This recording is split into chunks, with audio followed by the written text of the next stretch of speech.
Hello, everyone, and welcome to another episode of Selling Greenville, your favorite real estate podcast here in Greenville, South Carolina. I'm your host, as always, Stan McCune, realtor right here in Greenville, South Carolina, and you can find all of my contact information in the show notes if you need to reach out to me for any of your real estate needs. And please, as always, just a reminder, please subscribe to the show in whatever podcast app you're using. If the show is not in your preferred podcast app, let me know. I'll try to get it in there. And please, if you're using Spotify, Apple Podcasts, or any other podcast app that allows you to leave a rating and a review, I would appreciate if you guys could do that. All right, today we're going to be discussing the market statistics that were released by the Greater Greenville Association of Realtors for the month of September. I typically do this a little bit earlier in the month, but for a variety of reasons, we didn't do that this month. And so we're going to be getting to it now, because I think that there's some substantial things that we need to discuss with regard to those statistics. Before I get into that, I do want to apologize if the sound quality is not as good as normal. My microphone appears to have completely bitten the dust, or I don't even know, is that a word? Is that the right way of saying that? It bit the dust. I'll just say it that way. I have spent the past 2 hours trying to troubleshoot it. And I believe, I thought at first it was the issue with my computer. I did updates, I did all sorts of things, and none of those things worked. And so I pulled out my backup microphone, which, yes, I do in fact have a backup microphone, but I have never used this before. So I apologize if the sound quality isn't as good. I'd appreciate if you guys could tell me if you noticed the difference, if you were okay with it. If you're okay with it, I might actually just stick with this going forward. Anyway, I just wanted to go ahead and get out in front of that in case you guys noticed the difference. All right, so we're going to be going over to the Greater Greenville Associations of Realtors, their monthly statistics for the month of September. Just a reminder, as always, these stats tend to be updated a bit, and there's a couple of them on here that we can't really reliably look at for the month of September because for some reason, particularly the pending sales numbers, just tend to be off for that month, and then they update them, later down the road. But generally speaking, these numbers are fairly reliable, and they give us an idea of what the market is doing. So I'm just going to go down the list of the various stats that we have on here. First things first, the first stat on here is new listings, the count of the properties that have been newly listed on the market in a given month. And this number was kind of surprising to me. It was up year on year, 9.2% for the month of September. I was expecting new listings to start to taper off, but instead for the month of September, they went up. When you combine increasing, and they didn't go up month on month, I should say that, but the fact that they were up year on year is very interesting. 1,905 new listings for the month of September, which is up from 1,744 the year prior. To be honest, I'm not sure what the deal is with that, why there are an increase in new listings happening, other than perhaps people are just realizing, okay, the market is shifting. I need to quickly list my house before we run into a situation where we're in recession or something like that. Perhaps there is a little bit of panic selling going on. But yeah, so up year on year, 9.2%. Pending sales, this is, again, the number that we can't look at the month of September for because it's not going to be reliable. But we'll look at the month of August because last month we couldn't look at the month of August. Pending sales were down 19.2% year on year. Big number. That's the largest decrease in a very, very long time. Now, we can't explain that away as a seasonality type of thing because oftentimes in August, pending sales are pretty good. But they went way down year on year, and they went down month on month as well, which isn't super surprising because July can often in our market be one of the hottest months of the year. But year on year going down 19.2%. This is what we've been waiting on. And so now we have, let's see here. Now we have 10 straight months of declines in pending sales. And that's going to, I'm going to explain, if I remember, I'm going to explain when we get to month supply of inventory, which is pegged to this pending sales number, how this is all going to ultimately impact our month supply. I'll explain that here in a moment. Closed sales. So if you remember, we had an uptick in closed sales for the month of August, which was kind of surprising, 1.2% year-on-year increase. It finally came back down to earth in the month of September. With pending sales being down 19.2%, we had to see that reflected in the closed sales for the month of September. And indeed, closed sales were down 11.2% year-on-year for the month of September. So here we go. With 2 of the past 3 months, because July was also down 10.6% year-on-year. 2 of the past 3 months, we have seen double-digit declines year-on-year. And let's see here. 4 of the past 6 months, we have seen declines year-on-year in closed sales. So this is what we're expecting to see. We are expecting to see the market cool down. It has to happen, right? We have. I just saw a graph. Let me pull it up here on my computer. A graph that showed the 30-year mortgage rate. This is crazy. January of 2022, 3.4% average, according to Freddie Mac. February 2022, 3.8% average. March, 4.2%. April, 5.0%. May, 5.2%. June, 5.5%. July, 5.4%. August, 5.2%. We had a little August dip. That was nice for people buying around that time. Then September, 6%. October, 7.2%. So we have now jumped from 3.4% in January as your average 30-year mortgage rate. We've jumped all the way in a 10-month span to 7.2%. When that happens, that impacts the market. It impacts the market. Closed sales are going to go down. Pending sales are going to go down. We are going to see this.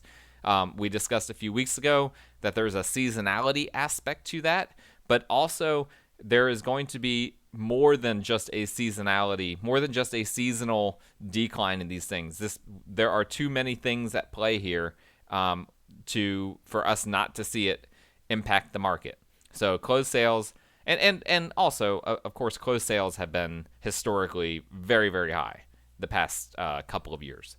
So to have it come back down to earth, that's what we expect to see. I expect that we will continue to see these closed sale numbers dramatically lower year on year because 2021 will probably remain a record year in many of these statistics for probably several years, is what I'm guessing.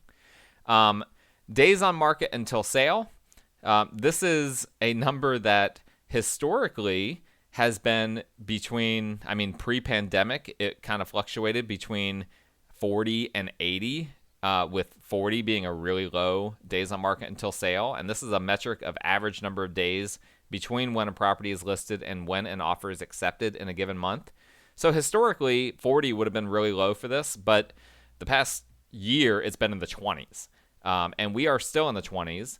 September was at 27, but that is a 12.5%, excuse me as I adjust my mic, a 12.5% increase over September 2021, which was 24 days. So homes are starting to take a little bit longer to sell, but they still are selling historically very quickly. But this number is going up. So 27 days will, as I've predicted in previous podcasts, I expect that we'll be in the 30s sooner than later. And perhaps we'll be back up into the 40s sooner than later. We'll have to monitor that. Just to stay on that for 1 second, buyers' attitudes towards homes has to change, right? There has been a norm for 2 years now. People have gotten used to this 2-year norm of house comes on the market. It's exactly what I want. I got to get it under contract right away. I've got to offer above list price, all this stuff. And buyers' mindsets have to start to shift. And we are starting to see that start to shift. But there's still a lot of people out there that when that home, the home that they believe that they've been looking for comes on the market, they are immediately jumping on it. And as eventually, probably in the next 6 months or so, buyers and their behaviors, they'll start to get used to this new normal, that there's a lot more inventory on the market, that they don't have to immediately go under contract, that they don't have to immediately put an offer, the first few days that a home is on the market. And so once those mindsets shift, then we're going to start to see this number return back to something that's more normal, something in the eventually the 30s, and then the 40s, and probably at some point next year above the 40s, maybe 50s and 60s. So that's something that we'll continue to monitor here closely. That'll be a big indicator of whether buyers are adjusting their behavior to the market. The median sales price, obviously, this is a big one, right? This kind of tells us what is happening loosely from the standpoint of appreciation or depreciation. And we topped out in July at $317,390. We talked about that a few weeks ago in the podcast, that seasonally we would expect the number to drop off that $317,000 high, perhaps as low as $285,000, and that would still be within the seasonal norm. So we're monitoring this to see, how far is it going to go down. And for the month of September, it actually bounced back a little bit. It had gone down in August to $310,000. Month of September, the median came back up to $315,000. So the median basically, it's technically not the average, but we can, for all practical purposes, think of it as the average. The median sales price in the greater Greenville area, right at $315,000, and that is a 17.5% increase year on year. So we still are not seeing a major I don't even know how to describe it. We're not seeing the market shift from the standpoint of prices. We're not seeing a slowdown yet in appreciation, which is really surprising, right? All of these other metrics would indicate this, but again, I think buyers' behavior, their behaviors still haven't completely changed. Sellers are still able to demand a lot for their homes. It's still very much a seller's market. And we're seeing that from the standpoint of the prices, that prices are still staying strong. They're still growing year on year and staying strong month on month. So we'll have to monitor this. My hunch is that it will go below 300,000, or maybe I shouldn't say below 300,000. I think that there's a good chance it goes below 300,000 before the end of the year. I think it'll at least, I would put it at probably 80% that it will go below 305,000. And then we'll just have to see if it actually goes below 300,000. That's going to be something that's very interesting. But very interesting that price growth is still happening. That year-on-year number, that's the most important thing. That's more important than month-on-month, even though it was up month-on-month from August to September. So we'll definitely keep tracking that. The average, not as important of a number because that's weighed heavily by prices on the top end of the market, but the average went up 11.4% year on year, 362,000. Now, where we finally start to see some of the most dramatic effects of the shifting market is when we get to this next statistic, which is the percent of list price received. And this is the percentage found when dividing a property's sales price by its most recent list price, then taking the average for all properties sold in a given month, not accounting for seller concessions. I've explained that in the past. I'm not going to explain all that, but basically you need to think about this as what can a seller basically expect to receive when they list their house. If they list their house for $100,000, and if this number were 100%, they would expect to get $100,000 for listing if their house was listed for $100,000. They would get 100% of what they listed it for. Historically, pre-pandemic, this number hovered in the 98% range. So that was what historically we saw. But what we have seen the past year has been this number off the charts, oftentimes over 100%. For most of this year, it's been over 100%. And then we finally saw it dip back below 100% for the month of August. It went down to 99.6%. I don't remember if that was the number that we had when we did these statistics last month. Remember, some of these numbers get updated, but as of this month's market statistics for August of this year, it was 99.6%. So it finally went below 100, which is normal. Again, it was around 98%, which is good. It's good for sellers to be able to get 98% of what they list a house for. But that was what the norm was before the pandemic. And for the month of September, we had a huge decrease remember, it's been over 100% for almost this entire year and for basically all of last year.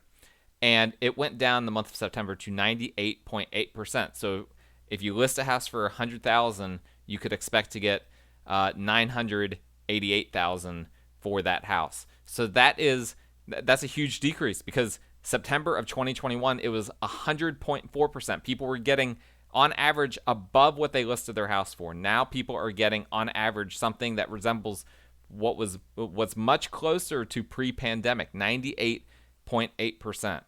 So that's something, again, we're seeing the market shift, but this is really, out of all of the numbers that I'm looking at, this is the one that tells me, okay, things are starting to normalize. And I'm seeing this personally. I'm seeing a lot more scenarios where buyers are able to come in below list price and get a home under contract. Now, is that the norm? No, I think that this number is heavily weighted by the homes that are just overpriced.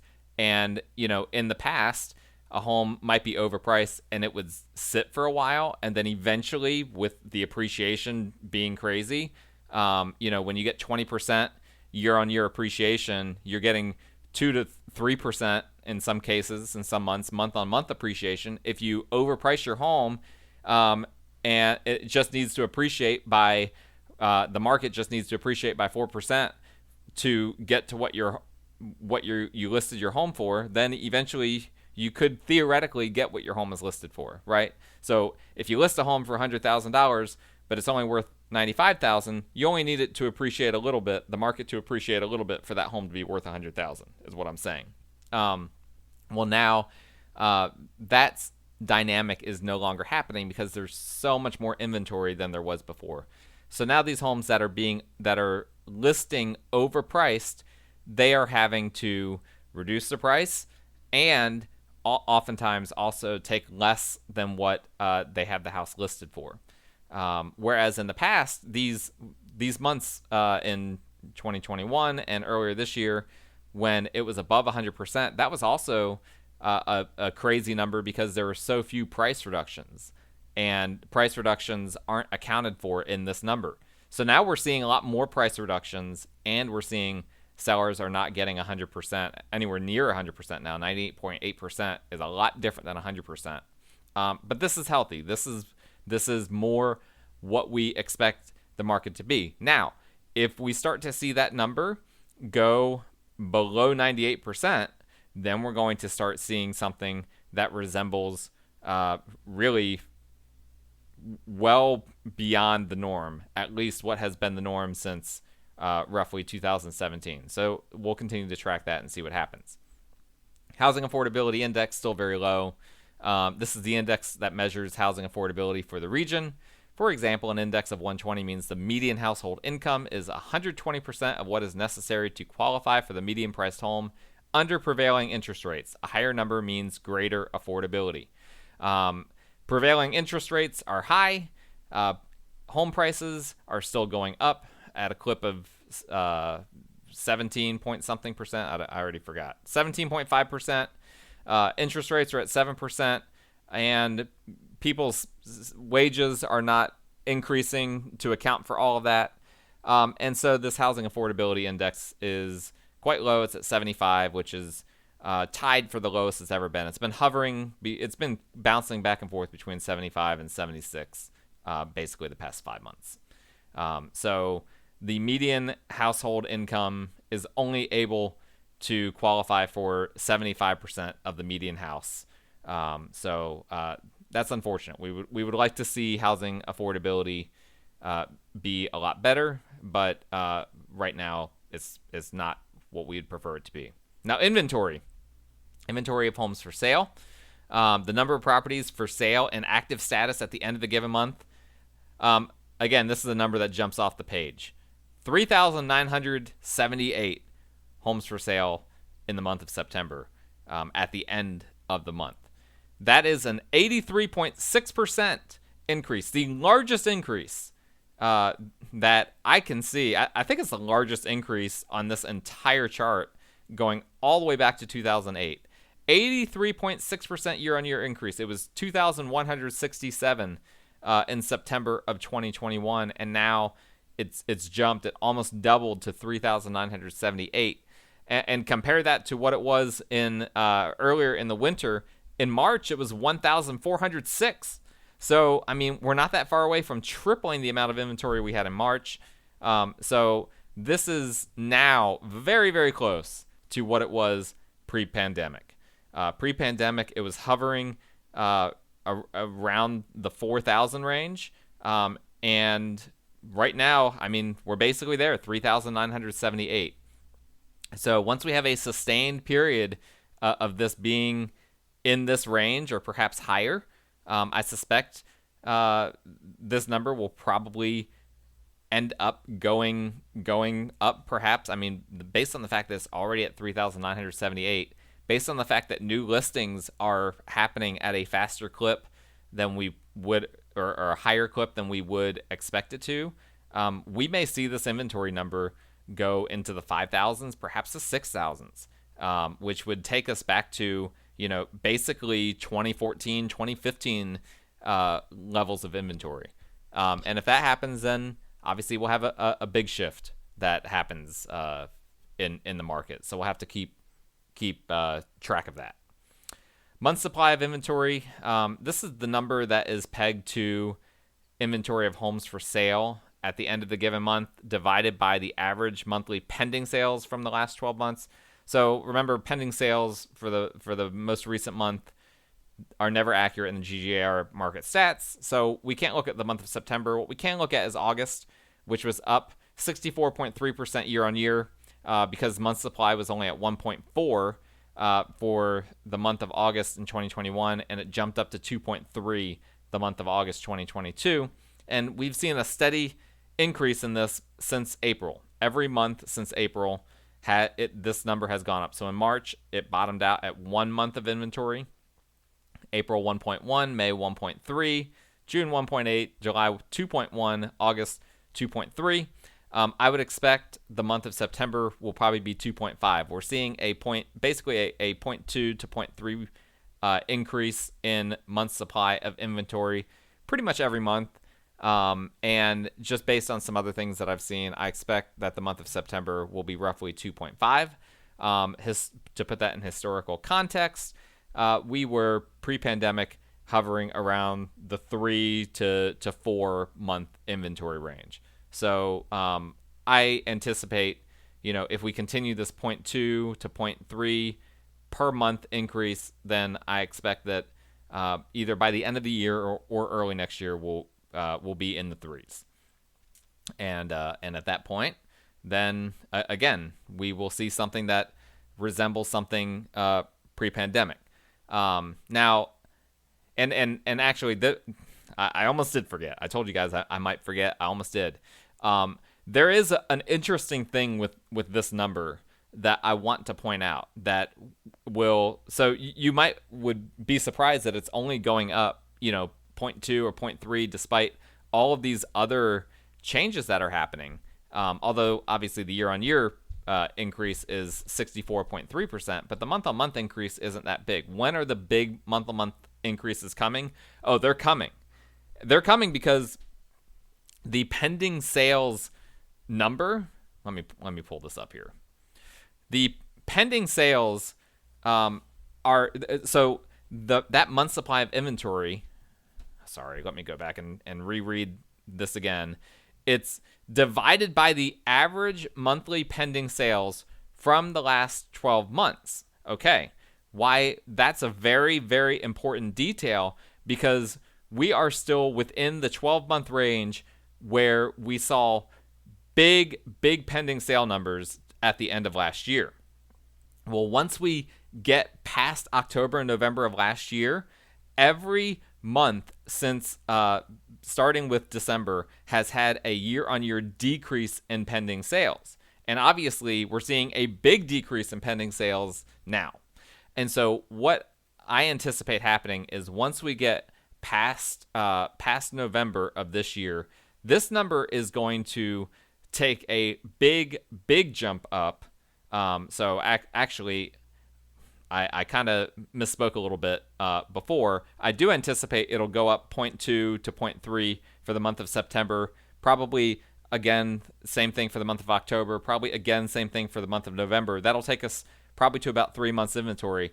But then, based on the pending sale numbers being low from December of 2021 and probably through December of 2022, we might see this month supply of inventory number jump way up. It might overnight, basically from November to December, go from 3 to perhaps 4, 4.5, or 5. And again, that will really take us to way pre-pandemic levels of inventory. And I've said in the past, a lot of that inventory is new construction. Now, I read something recently that new construction tends to bounce back more quickly than resales. So I'm not exactly sure.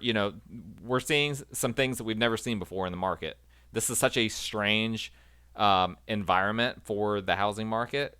So nobody really knows exactly what's going to happen, but we'll be keeping track of this every month. That's why I make sure that I always do an episode every month where we look at this, and I know that I have a lot of listeners that are into this. If you're not into it, I'm sorry. I'm going to keep doing this because a lot of people are interested in it. There's some other interesting things. When we look at closed sales based on a rolling 12-month total, condos are up 2% from year on year in terms of closed sales, and single-family homes are down 0.7%. So that's not super surprising because a lot more condos are being built, but people don't have to buy them just because they're being built, but people are buying them. It's obviously a much lower number of people buying condos than single family homes, but the number is increasing year on year, whereas the purchases of single family homes are going down. And a lot of that is just pricing. Condos are cheaper and single family homes are more expensive. 2-bedroom homes are up, 2-bedroom or fewer purchases are up 9.5%. Again, people feeling that squeeze. This is what that housing affordability index being at 75, this is what happens. People are having to buy 2-bedroom condos when, 3 years ago, they could buy a 3-bedroom house. And so, unfortunately, this is just a product of the way the market is.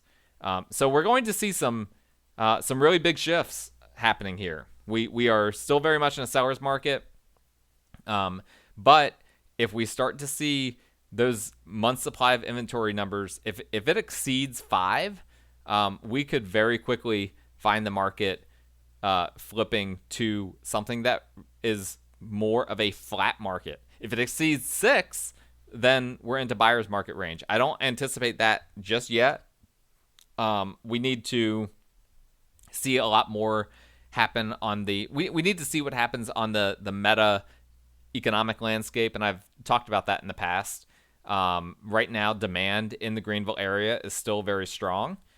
In fact, I compared some of these numbers to some of the national numbers, and again, these numbers are way more stable in Greenville than they are on the national landscape. The national landscape, you look at Case-Shiller and some of the numbers that they have, the decreases, the home values are going down in on average in the country on a non-seasonal basis. Okay, we need to be honest about that because that can ultimately impact us. Home prices in the U.S. are going down. They are depreciating the past few months because that there are some charts that take the seasonality out of it.